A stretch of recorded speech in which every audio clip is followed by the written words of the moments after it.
Hey guys, this might be you right now. Someone who's recently entered into the AAA space or the AI automation space, wanting to land your first client to get the ball rolling, build up momentum, and start building this business of yours into the future. But you may find yourself in the position that I found myself in only about a year and a half ago, where you just lacked the experiences and the knowledge on how to get there. So what I'm going to do for you in this video is break down step by step and keep things very simple on the 4 unlocks that took me from a newbie, a beginner, to actually landing my very first clients. So without further ado, let's get into it. All right, unlock number 1, over-engineering instead of selling. Now this is a trap that early founders can fall into so easily, especially in the AI space, because of the fact that the AI space moves so quickly. There are developments each and every day. Weeks can be completely crazy with new releases, etc., etc. And it can be very easy to focus on the wrong things. Where you don't want to be is focusing on building instead of selling. So getting into this table with mistake against unlock, I'm just going to take you through what to avoid and what to focus on instead. So like I said, the mistake that a lot of founders make is they will spend months on building and only then try to find a client that basically matches what they've built. So they think of something that's very intuitive, they think it's going to solve the world's problems, and then they try and go and find a client who matches that pain points. But what you'll end up finding in most cases very quickly is that no one wants it. And so you end up just wasting time. Simple as that. Now what you should look to do instead is first find the interest. And you do this by reaching out to people you know. I can make a whole another video on this topic alone, but it's just reaching out to whatever contacts you have, whatever business owners you know of, asking them what are the pain points that you're currently struggling with, and how can I come in and help address that. So you first find the interest before you do anything. Yes, you keep learning in the background, but you don't waste time building any solutions until you found the interest. Then you sell that business owner on the impact that you can make because you've now heard from him or her on what that impact should be from their own words. You then build a solution based upon what they have told you is a pain point and what they have told you needs to be addressed. And you sell that to them as the business, obviously because you've been chatting with them. But because you know that's a pain point, you can target other businesses in that niche or in that industry that you know for certain are also facing that same pain point, and just recycle it to them, sell it to them, because now you have that experience with an actual business and you understand how things operate. So this is a massive unlock, and it's a real easy way for you to streamline and fast track your way to success if you just shift this focus. Moving into point number 2, trying to charge premium prices too soon.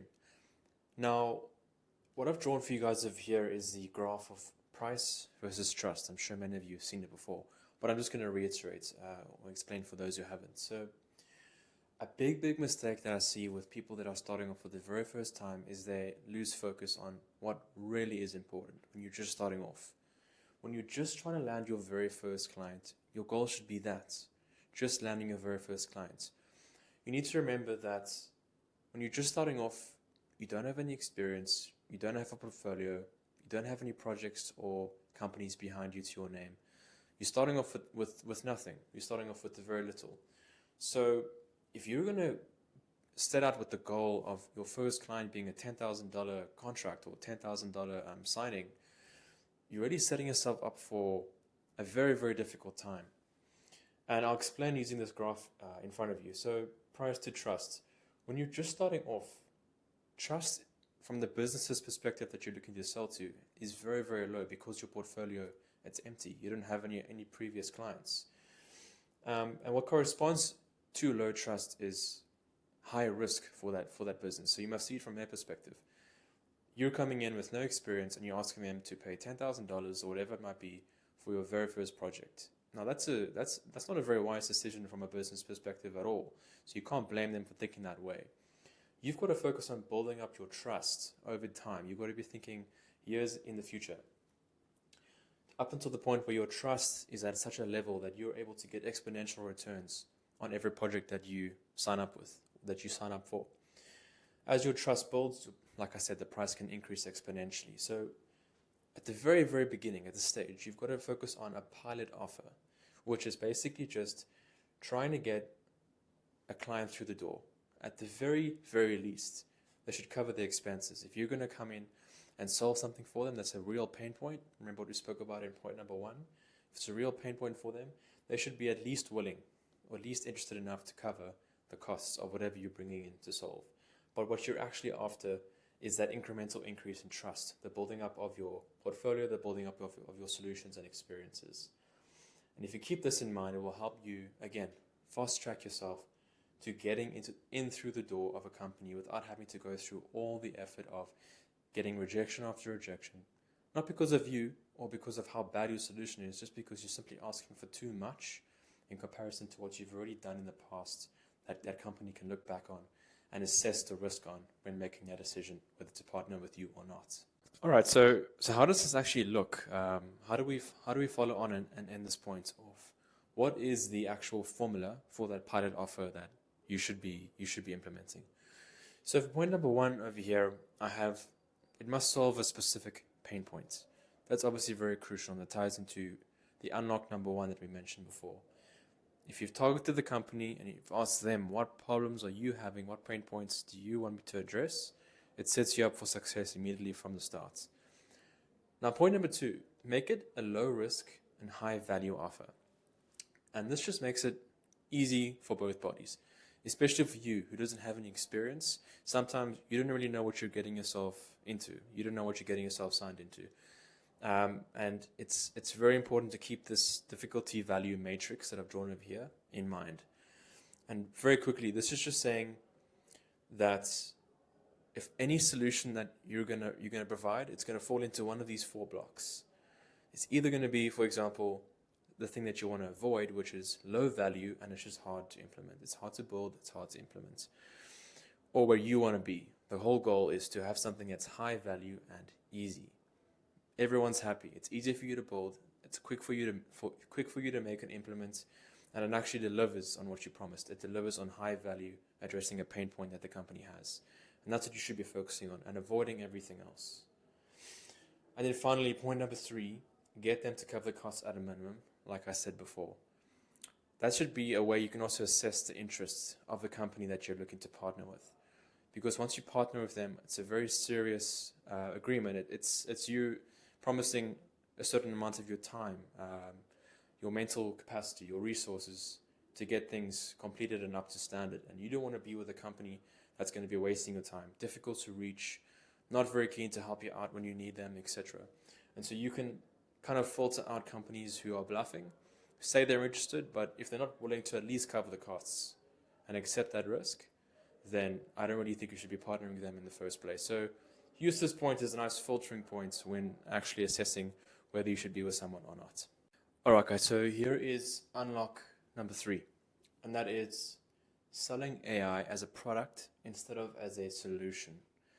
And this is something that it's, again, so easy. It's such an easy trap to fall into, because oftentimes as the founder, you are the one selling, but also the one building. And so you can get very attached to your builds. You can get very attached to all the time you've put in to building this lovely solution that uses artificial intelligence, instead of focusing on what it actually does. Because when you're presenting this to the business owner, they don't care at all on what your system, how it functions. They just care about, does it solve their problem or not. So let's look into the common mistakes and then the unlocks, which you should be focusing on. So from a positioning perspective, all right, it's saying things like, we build AI chatbots. It's saying things like, we use GPT-4 for automations. We develop AI-powered sales tools. You'll see the focus in each of these is not so much on what it does, but instead on the fact that it uses the latest tech, or that it uses the latest buzzwords, AI, GPT-4, etc., what's AI powered. And the unlock is instead to really ignore those points completely and focus instead on what does it do and why would that business owner care about it, and sell them on that. It reminds me of the quote by Alex Hormozy. I think it was him who came up with the quote.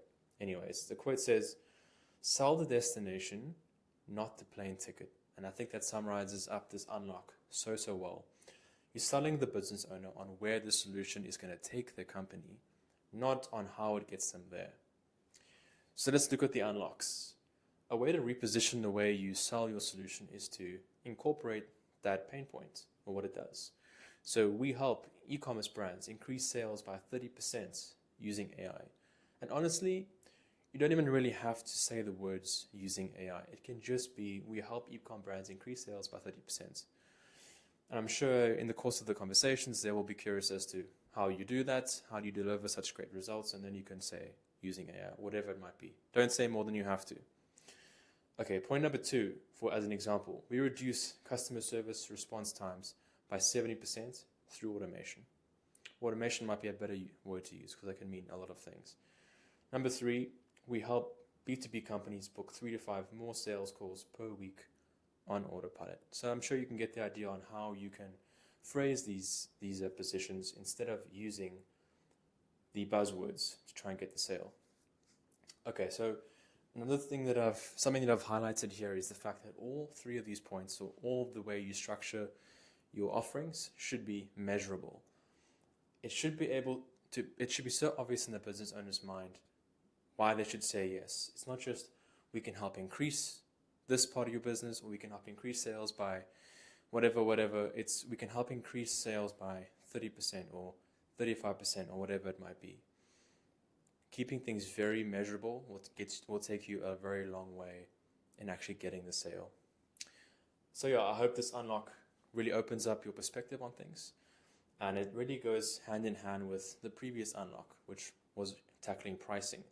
If you can connect pricing with this positioning, you're really setting yourself up for great success. All right, guys, so moving into the very final points. Now, if you reach this stage, you're very good at making the pitch. You're very good at positioning and selling your offer, but you can still stuff up everything if you don't take note of this point here, which is who are you actually targeting? That's a very important point, and it's actually something that you should also focus on right in the beginning of your whole journey. It's who are you going to be approaching with this solution of yours that you've put all this effort into? Okay, so let's take a look at the points where I've seen a lot of other founders, including myself, have just wasted months and months at a time because they just have their focus in the wrong place. So a common mistake is that you'll typically try and target businesses that are struggling. So overall, the company is just in a bad position financially.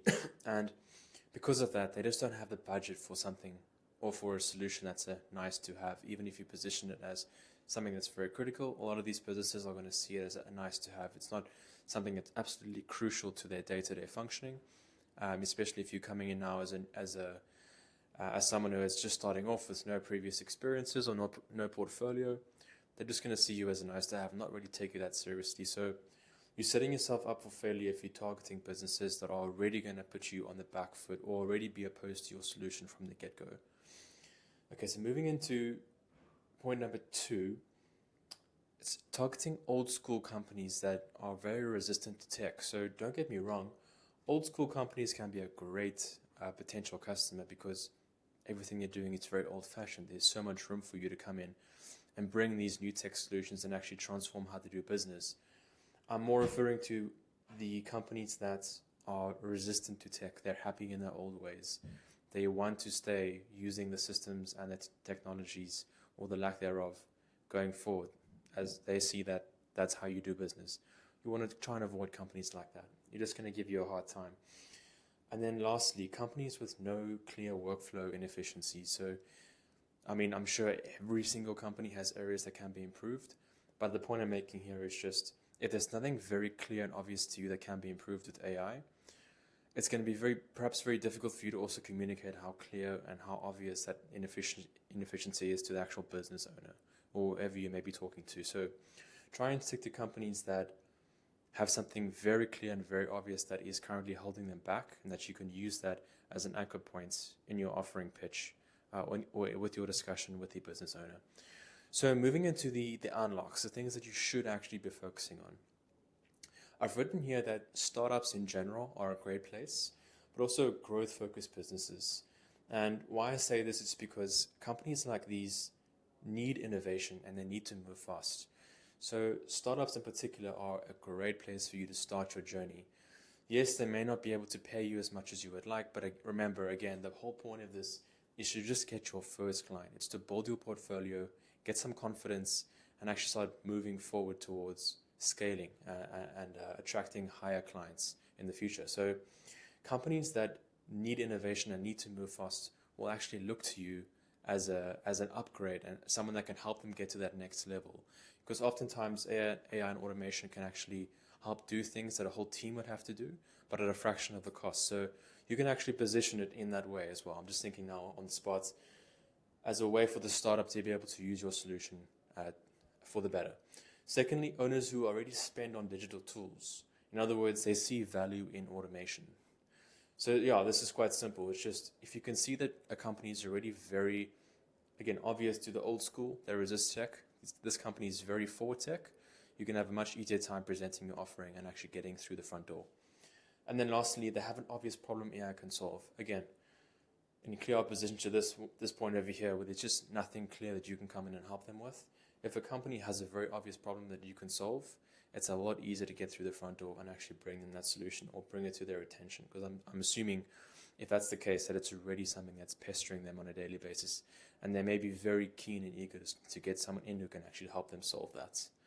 So yeah, that would be point 4. And I think all these points, again, like I said, very, very important to consider before you even apply yourself with points 1, 2, and 3. It's a very good place to start off.